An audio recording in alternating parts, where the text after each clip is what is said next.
I'm going to go through my survival guide sketchbook for EdArt 303. I quite enjoyed this project as it gave me an excuse and opportunity to take time out of my week to just explore my artistic side again. So with that, we'll dive right in. I'll try and keep my explanations as short as I can. So for the introduction module, I did all of my consider questions for the article and video on a sheet of loose leaf. This was because I didn't have my sketchbook yet. For this page, this was my kind of opening to the introduction module, and this was based off of the article that we read. I drew a tree to kind of represent how art changes over time and that it continues to grow, and eventually it plants new seeds for new art practices and new art forms to take place.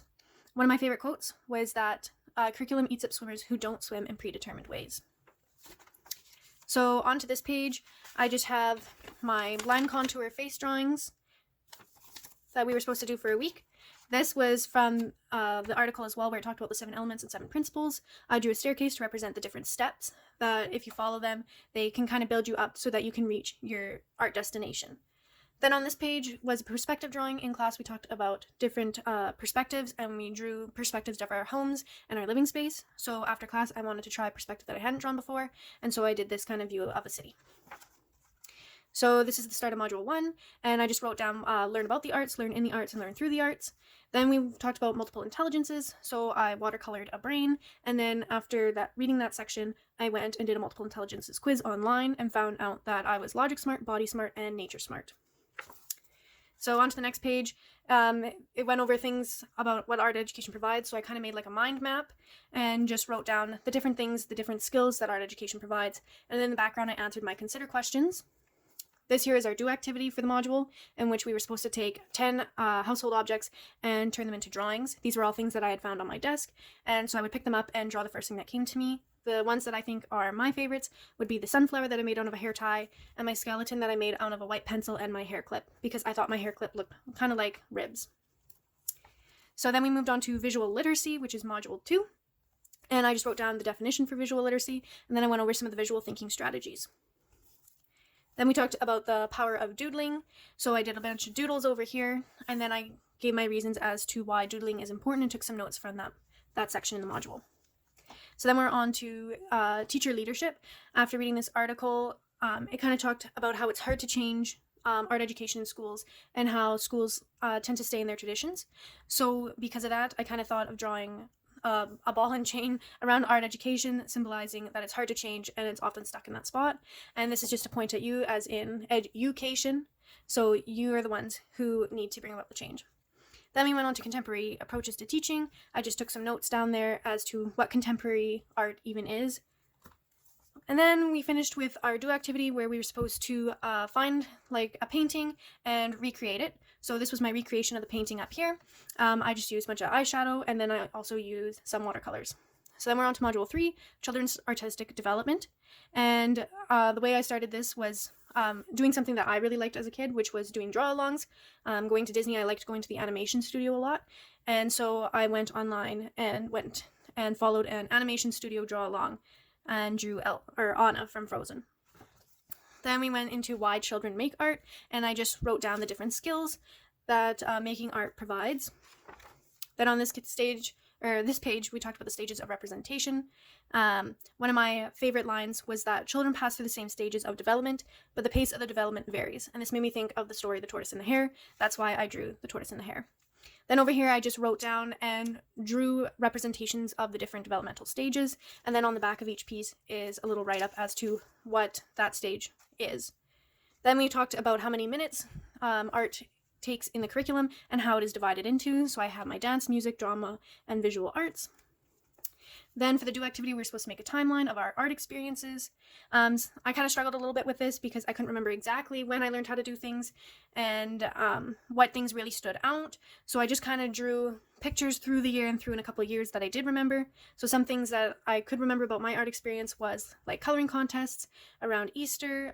Me and my siblings created a GameCube store, and I think that's kind of where my love for the arts really came from. Kind of sounds odd. Then this was to represent my poppy drawing that actually went to the legislative building in Regina, skating, decorating for grad, making pottery, doing scrapbooking, things like that. Here is my reflection for the module. I quite liked this module as it kind of made me go back and think about the things that I liked doing as a kid.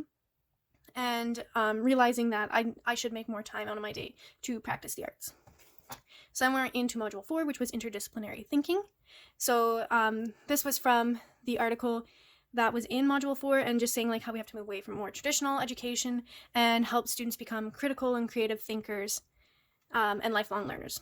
Then we watched the short video of the swim team, and that kind of went over how we should follow our passions to find happiness in life, and that sometimes we need to come up with creative solutions to fix a problem. Then we went into online learning. I quite enjoyed this part in the module because of what is going on today, and I thought that it was quite helpful. So I wrote down some of the art activities or ways to set up online learning. And then over here we talked about STEAM. So moving from STEM to STEAM, I just wrote down what STEAM stands for. Then on this page, I just went through the benefits of STEAM learning and then why the move was made. So the goal of STEM was to better prepare students for the modern workplace. Another way of looking at STEAM is that educators can help students connect what they are learning in these critical areas with art practices and design elements. Then we had our do activity. I decided to do surface test rubbings. So these are just rubbings of my desk. And I wanted to do kind of like a wooden rubbing because I like to be in nature and I like to go hiking through the trees and everything. So those are my rubbing drawings. Then I did my reflection and just went over how relevant this module was, especially with what the times are like right now. Then module 5, at the heart of the studio, just went through the elements of design and principles of designs. And then I read the Postmodern Principles article by Olivia Good, I believe is how you pronounce it, and just wrote down my reflection there.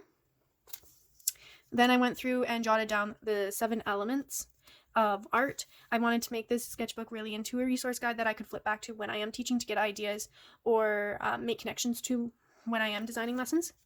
This is my 7 principles. Then we went on to color theory. I just wrote down some information about color theory, different terms we use such as tint, shade, and tone. Then we were supposed to take the color wheel and color it in, so that's what I did here. Then we talked about the psychology of color, which I thought was quite an interesting section in the module, especially when it talked about painting a prison cell pink and how that affected the inmates. These are my consider questions about how we see color and how color is reflected and everything like that. Then we are on to 2D foundations. So again, this was just for my own reference purpose. So when I'm going through lesson plans, I can think of different paints we could use, different drawing techniques. Then for the do activity, we're supposed to do 3 exercises or practices from the module. So this one I did a gesture drawing. I've never done a gesture drawing before, so I thought I would give it a try, and I quite enjoyed it. Then over here I just wrote down the rule of thirds because it was kind of like an aha moment when I was watching the video. It's something that I never really thought of until they showed all the paintings, then you start to realize that there are placements in pictures for a reason, where the skyline hits, where the focal points are. Then this was just value scales. When thinking of value scales, I always think of shading, but I wanted to remember that there are different kinds such as crosshatch and scribble. Then we're into what is painting. I tried a couple different painting techniques. So this was acrylic with a dry brush so that you could see the brush strokes. And then over here I went and experimented a little bit and mixed acrylic with shaving cream to see what it would do.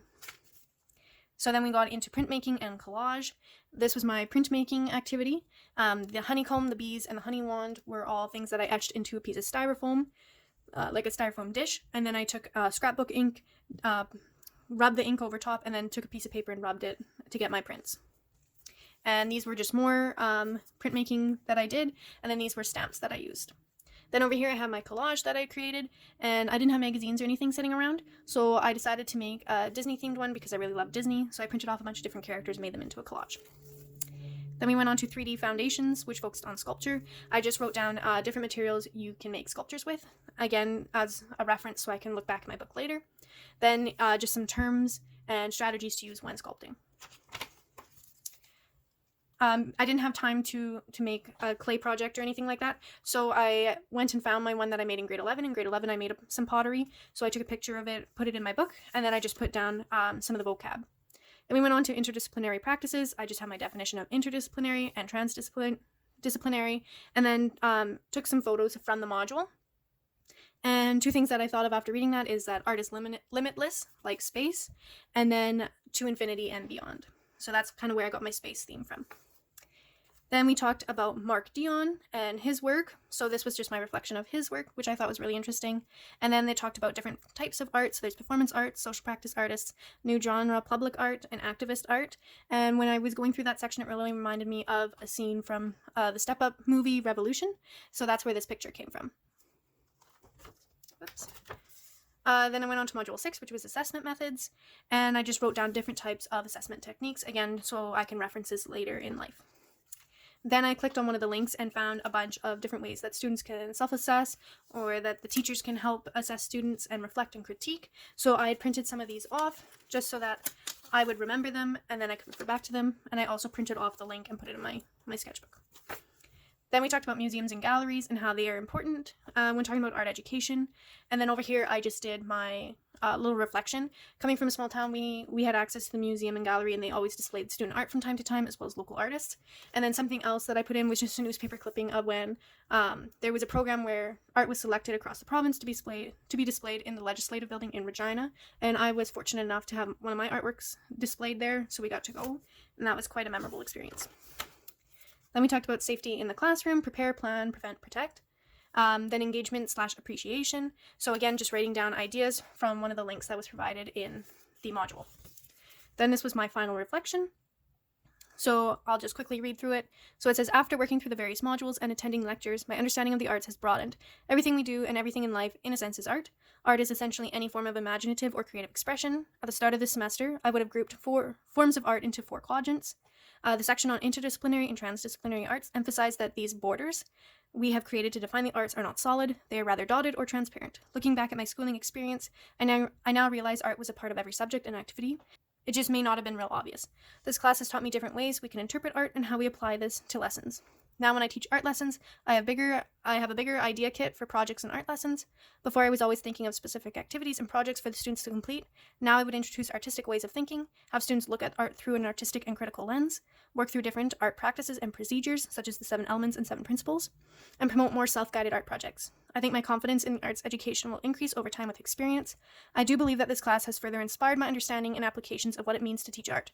I will definitely use my survival guide sketchbook in the future for reference and inspiration. And of course, the way to end this, take chances, make mistakes, and get messy.